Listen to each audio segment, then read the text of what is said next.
Oi, gente, tudo bem? Meu nome é Daniela, sou professora do IGEP, sou analista de data e informação, e é um prazer estar aqui com a Keller, com a Paula. A Keller também é professora do IGEP, analista em informação. Só uma correção, eu sou analista de data, eu já me formei aqui, já fiz a formação, né? Tanto sofrimento que a gente faz esse rito de passagem, né? Que, enfim. E estou com a Paula também, analista em formação, já fez psicossomática, Jung, eu fiz Jung, arte-terapia, já tô em psicossomática. A Keller já gabaritou, né? Keller já fez tudo aqui, já fez psicossomática, Jung, arte-terapia, enfim. Somos junguianas raiz, aqui a gente está para conversar sobre o tema da sombra, né? O olhar da sombra em Jung em que é um tema fascinante, seminal, importante e na teoria junguiana, né? Então, falar de sombra em Jung é falar de um aspecto, nossa, fundamental dessa teoria e que é revelador, né? E que muitas vezes confunde, a gente se confunde a falar de sombra porque é muito curioso, né? Que as pessoas falam assim, ai, eu tenho uma personalidade forte, assim, eu sou brava mesmo, não tô nem aí e tal, eu já tô de bem com a minha sombra. Amigo, não. Você não tá de bem com a sua sombra, você só é chato mesmo, né? Você não sabe direito o que que é sombra. Então, a proposta aqui é da gente trazer uma reflexão acerca da sombra. Então, o que é sombra para Jung? E aqui que eu quero começar, né, com uma teoria o que é sombra para Jung? E lá nas obras completas 9.2, o Jung ele fala de uma forma muito contundente em que a sombra ela se constitui de uma forma muito intensa de um problema de ordem moral. A sombra, além de ser de um problema de ordem moral, ela desafia a personalidade do eu como um todo. Olha o que ele fala, né, nesse aspecto, nessa amplitude, quando ele fala sobre sombra. Então, ele fala em que, na tomada da consciência da sombra, fala sobre reconhecimento dos aspectos obscuros da nossa personalidade. É a base indispensável para qualquer tipo de autoconhecimento. Então, ele está falando sobre moral, sobre o aspecto não reconhecido, sobre isso tudo em que o nosso ego tende a rejeitar, né? Então, o que é isso? Assim, grosso modo, né? A sombra é, por exemplo, o nosso ego, ele tá ali bonitão, querendo se ajustar na sociedade, né? Querendo ser na sua persona ali, navegando no dia a dia, querendo se fazer bonitão e de repente, né, tem umas coisas nossas em que a gente não gosta muito de assumir publicamente, em que a gente concorda, em que a gente gosta, que a gente valida. Então, o nosso ego, ele dá aquela passada de olho assim, né? Gente, aqui eu estou na didática, tá? Não é muito assim que funciona, é só para entender. E aí ele vai selecionando, ele vai pensando o que é aceito pela sociedade e o que não é, o que é validado e o que não é, o que a minha família, a minha religião, a igreja, a ética aprovam e o que não aprova. Tudo aquilo que não é aprovado, a gente tende a jogar para a sombra, a recalcar esses processos, a reprimir, a negar, né, tudo aquilo. Seja, né, de uma forma mais é, vilesca, né, no sentido da vilania, né, do que é ruim, ou não. Então, por exemplo, uma pessoa em que gosta de arte, de poesia, de música, mas que está numa família extremamente rígida, em que não aceitam esses valores, e a pessoa ela não tem espaço para lidar com isso, com essa determinada poética, ela também faz a repressão dessas situações e ela tende a jogar para a sombra, né? E a sombra nos constitui. Todo mundo tem sombra, todos os seres humanos. Na linguagem junguiana, a gente chama isso de arquétipo. Ela é arquetípica, ela nos constitui, ela está aqui, né? E esse é o grande drama, né? olhar para a sombra dói. A sombra, ela convoca um lugar assim de que quando a gente começa a olhar nos processos das nossas clínicas, na nossa terapia, né, gente?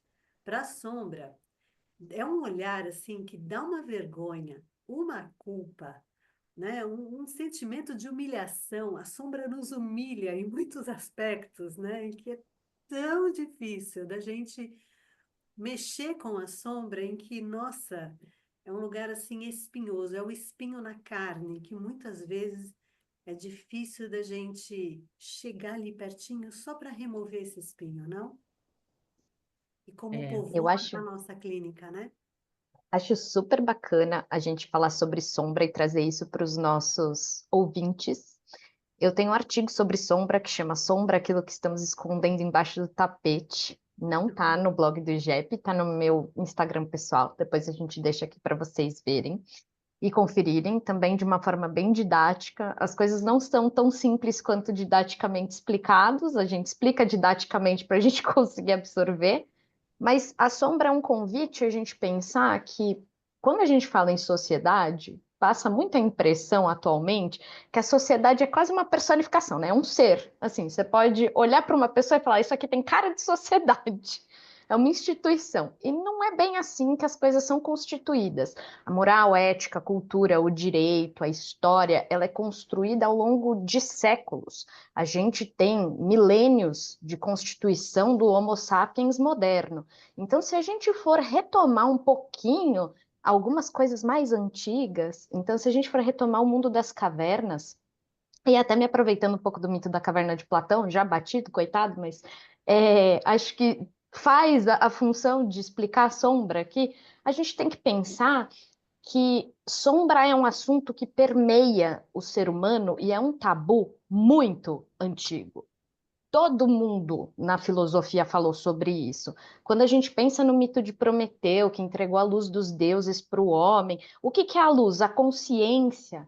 Então, onde existe luz, existe sombra. Se você colocar uma fogueira no meio do caminho, você vai ter sombra. No sol a pino, você vai ter sombra. Você vai ter sombra em todos os momentos da sua vida.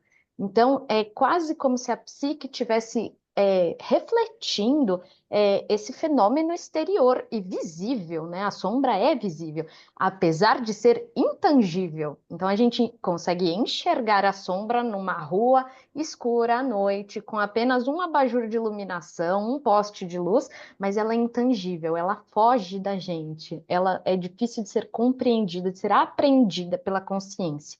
Daí a sua Uhum. dificuldade. Quando a gente pensa numa sociedade calcada em valores, em ética, em moral, e até em alguns princípios no mundo ocidental de cristianismo, a gente pensa que você tem que ser altruísta, bom, humilde, caridoso, competente, desapegado, ter uma certa grau de gratitude ao mundo, gratidão a tudo.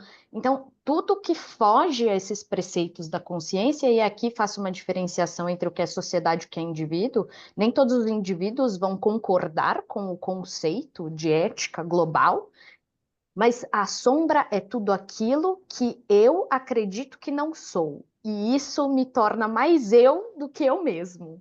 É um questionamento que parece incongruente, mas é. A pessoa que diz, estou me gabando de ser extremamente humilde, tem na sua sombra uma arrogância. Ou, enfim, qualquer outra coisa que você acha que te define, em realidade te bota em xeque o tempo todo. Sim. Tá Por ali isso, escondidinho em algum lugar, né? sim. Por isso é que o cidadão do bem é uma pessoa em que a gente tem Hum, que olhar com muita cautela, aqueles bonzinhos, né? Aquela pessoa em que faz muita força para ser boazinha. Eu sempre falo em que todo bonzinho tem um psicopata na sombra, que tem que tomar muito cuidado, né? ou tem Nesse Pois é. potência para isso, né? tem potência para isso, é. É. E falando em psicopata, é muito curioso, né, que eu estava te ouvindo, Paula, e você já reparou que a figura do psicopata, ela é muito sedutora, né? Porque quando a gente tem um filme, por exemplo, como um Coringa, olha como ele faz sucesso. A Nazaré Tedesco, que foi uma personagem de novela, virou meme, né? Nossa, e Então, foi a uma gente personagem de quantos anos atrás, né? sim, e ele é Né? meme até hoje, né? É. Então, como os psicopatas, os vilãos, eles são muito sedutores, né? E o que que isso fala acerca de nós? Nós. Então, a gente tem um aspecto que o meu vilão interior, ele faz uma certa projeção nesse vilão, né? Em que dá esse match. Então, no fundo, né? Junguianamente falando, poeticamente trazendo para a gente, a gente faz essa projeção de sombra, né? Ou seja, esse psicopata em que derruba o outro da escada, em que sacaneia, em que mata o inimigo, em que articula, em que manipula, em que faz tudo aquilo em que eu não tenho coragem de fazer, para ascender e chegar no ponto em que eu nunca vou ter coragem de assumir, em que um dia eu quero fazer, eu assumir, eu chegar, né? Então, isso fala muito acerca das nossas sombras interiores. Por mais difícil em que seja da gente assumir em que a gente tem esse aspecto, esse papel sombrio. Então, olhar para a sombra é muito difícil, complicado, e a gente tende a negar essa sombra a todo momento, né?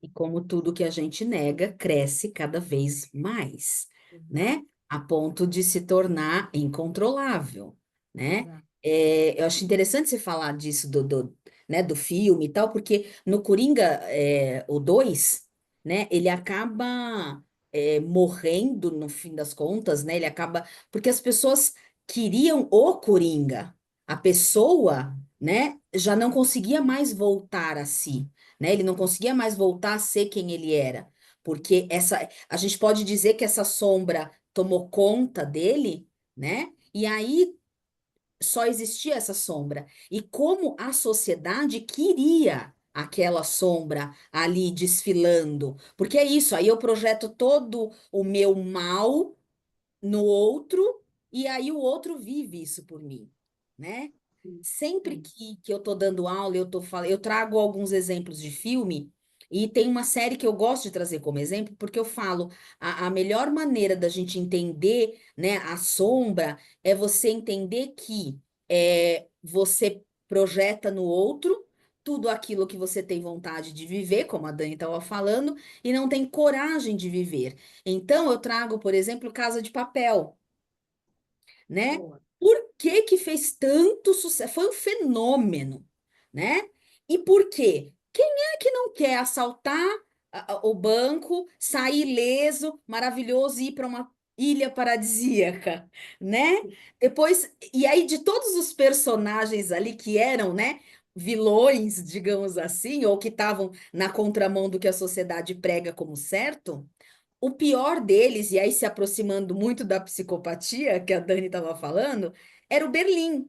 E o Berlim teve a própria série e foi mais sucesso ainda, né? Então olha como isso chama a pessoa, né? Porque aí ela Sim. projeta naquilo o que ela não pode fazer, o que ela não pode viver, né? E essa projeção e você viver, porque isso é uma coisa legal da gente lembrar, né? Para a psique, não existe diferença entre fantasia e verdade, né? Então, se eu fantasio tudo isso num personagem de conto, num personagem de uma série, num personagem de um livro, eu estou vivenciando aquilo de forma simbólica e aí eu não preciso ir às vias de fato, né? Uhum. Então, um fenômeno que a gente tem observado, por exemplo, nas crianças, é que nós, pelo menos nós três aqui, somos da época de que podia tirar o pau no gato, né? Sim, perfeito. Agora não pode mais, né? Porque o gatinho é nosso amigo, não devemos maltratar os animais. É dos E animais. aí, o que a pedagogia vem percebendo é que as crianças estão ficando, de fato, muito mais agressivas, né? Claro, esse não é o único fator, né?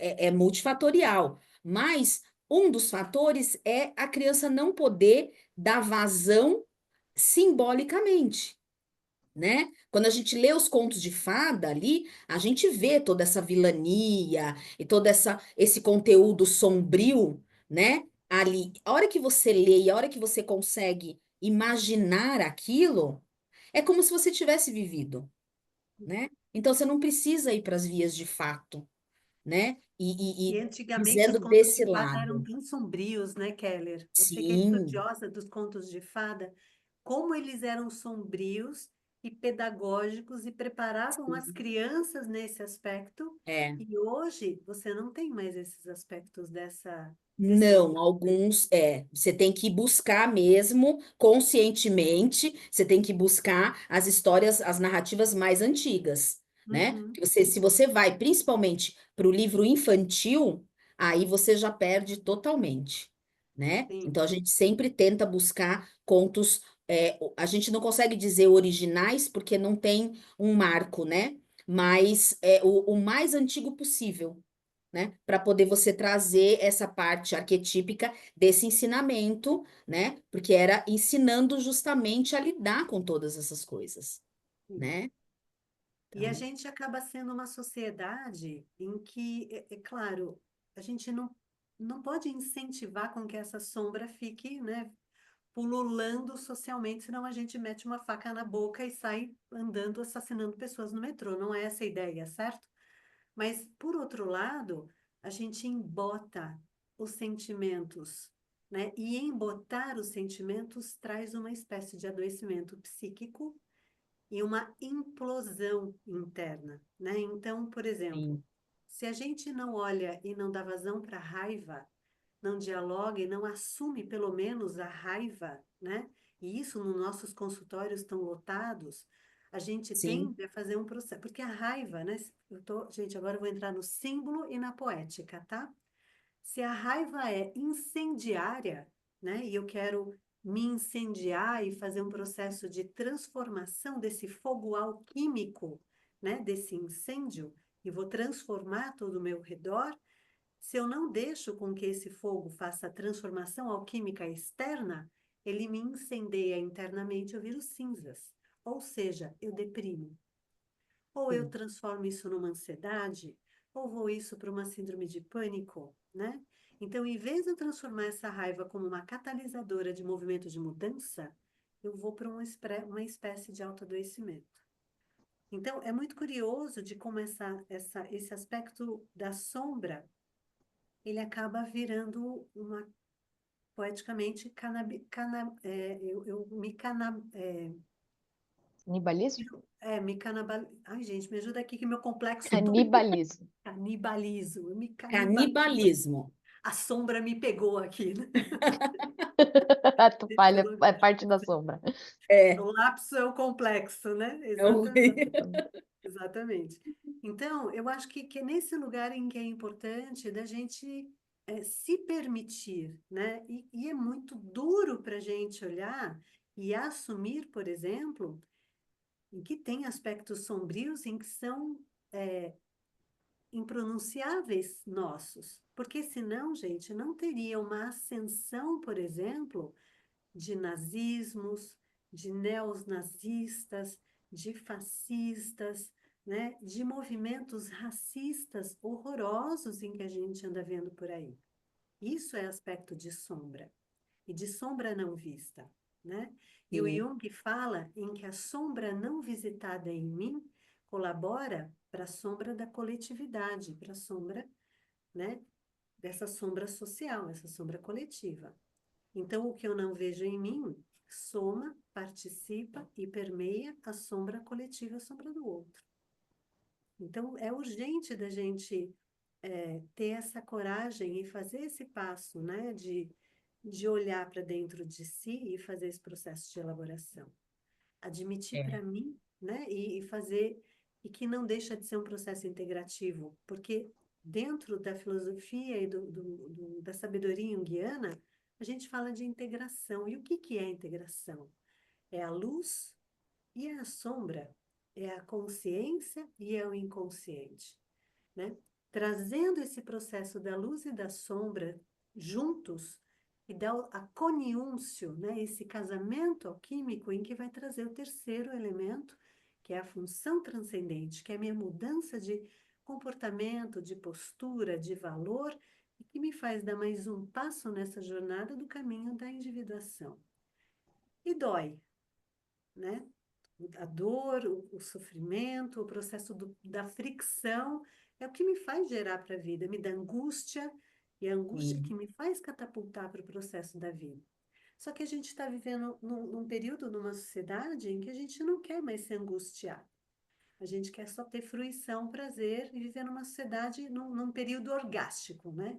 Se não É. tiver fruição e prazeres, não quero. Não existe mais nada, né? Além de prazer, felicidade, o tempo todo, né? Então, tudo é muito bom, tudo é muito maravilhoso e tal. E aí, na outra parte, você tem essa sombra crescendo aí, como a gente tem visto, né? E Exato. acho que a gente precisa também, né, trazer, voltando um pouquinho para a didática, lembrar que a sombra, ela não é só todo esse aspecto, digamos, ruim, né? Eu sempre Uhum. falo, a gente precisa tomar muito cuidado com o juízo de valor, né? Porque as pessoas sempre, a primeira coisa que as pessoas imaginam quando se fala em sombra, né? Até por ter ali uma relação com a escuridão e tal, as pessoas vão para esse aspecto, né? São coisas ruins, mas às vezes tem muita potencialidade, né? E o Jung fala, 90% da sombra é ouro puro, né? Perfeito, perfeito. Porque são potências que a gente tem e que a gente não teve oportunidade de desenvolver, né? Ou porque não era aceito naquela família, ou porque não era aceito naquela sociedade. Porque a gente precisa lembrar que tanto a nossa consciência e esse inconsciente pessoal, ele vai sendo formado ali, né? Desde o nosso nascimento, né? Então a Uhum. gente nasce, e aí se a gente pensar que a gente nasce do inconsciente coletivo, né? A gente vem mergulhado desse inconsciente coletivo, portanto, nós temos potência para tudo, né? Perfeito. Então, por que que a gente não se desenvolve nessa plenitude? Porque os valores da sociedade vão ditando ali o que é certo, o que é errado, o que pode, o que não pode, o que tem valor e o que não tem valor. E aí é muito interessante você observar um bebê, por exemplo, né? O bebê vai reagir à sua fisionomia. Se ele fizer algo e você sorrir, ele entende que aquilo é bom, que aquilo é aceitável. E aí aquilo vai formar parte da consciência dele. Se ele faz algo e ele olha na sua fisionomia e ele entende que não agradou, não foi bom, ele vai jogar isso para a sombra, né? Então, se de repente uma criança está ali desenhando e ela pinta, sei lá, uma árvore, né, de o tronco roxo e as folhas azuis. E aí alguém olha e fala: "Nossa, mas não é assim que faz uma árvore, não pode. A árvore é marrom, o tronco tem que ser marrom, não existe árvore." E critica. Essa criança vai entender o quê? Opa, não agradei. Isso não, né? Isso não foi bem aceito. Então Sim. eu não desenho bem. Eu não pinto bem, né? E aí uma baita potência que estava ali se desenvolvendo pode ir para a sombra e ficar lá quietinha até que se um dia aquela pessoa tiver coragem, né, e de dialogar com isso e se aventurar nisso, né, ela pode descobrir uma baita potência que estava ali guardadinha, né? Então, acho que é importante a gente trazer isso. Nossa, perfeito. E conforme você está falando, Keller, eu lembrei muito de uma fala do Jung, em que está nas Obras Completas número 12 e aí eu fui pesquisar, né, porque eu achei importante trazer a fala dele.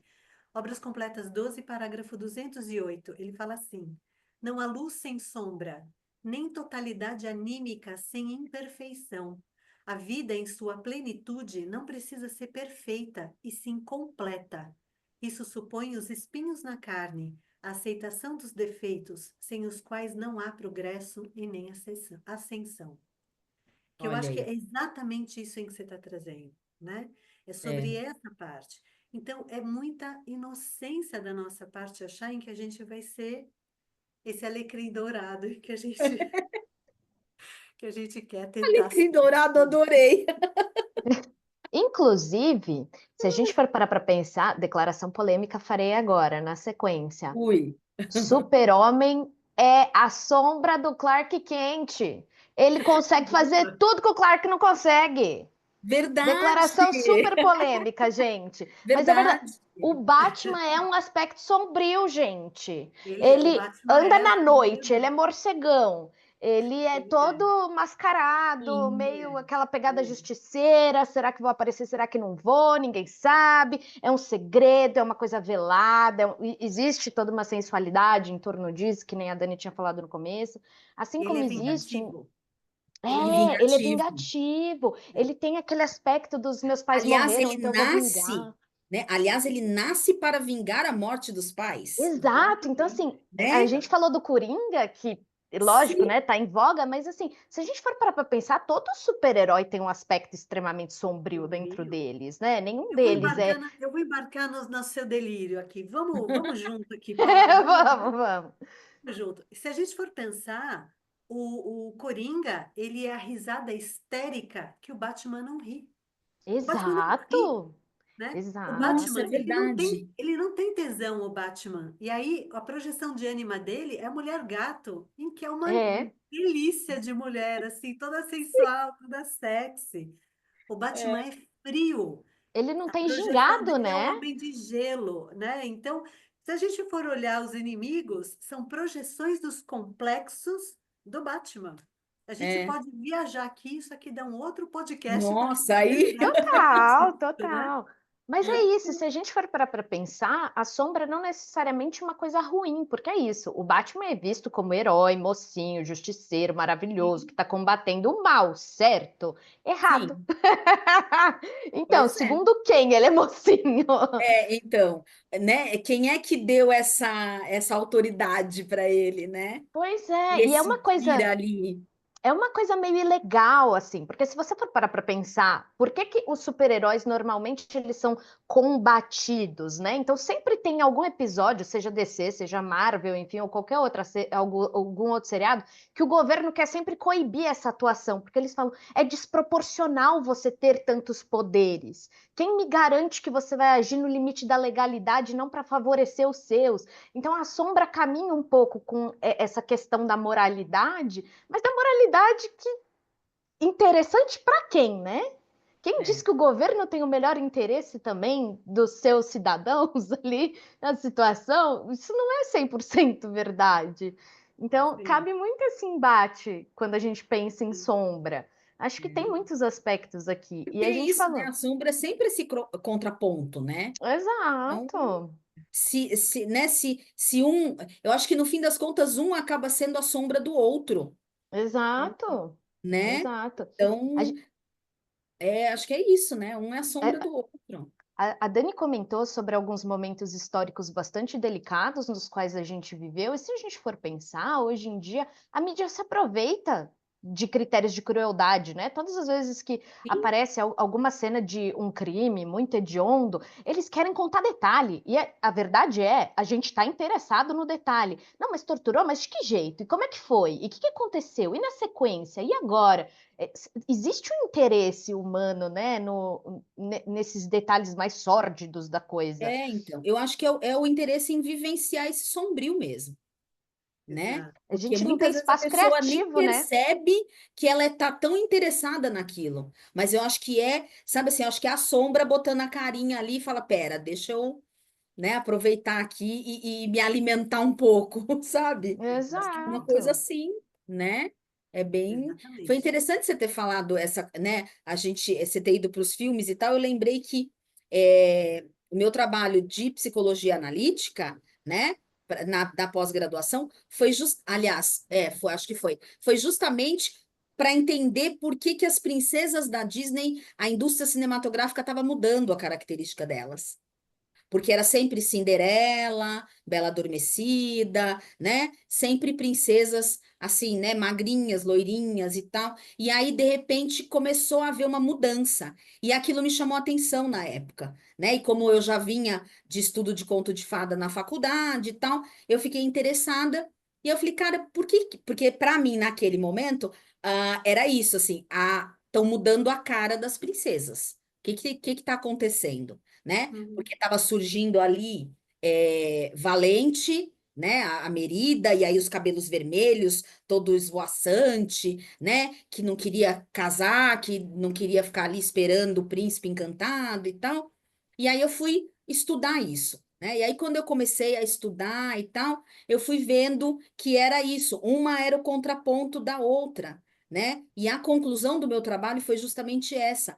Claro, a indústria cinematográfica estava indo em busca, né? Porque a gente tem que levar em conta a sombra coletiva também, e a indústria cinematográfica estava indo em busca de um anseio da sociedade. Ela estava respondendo a esse anseio.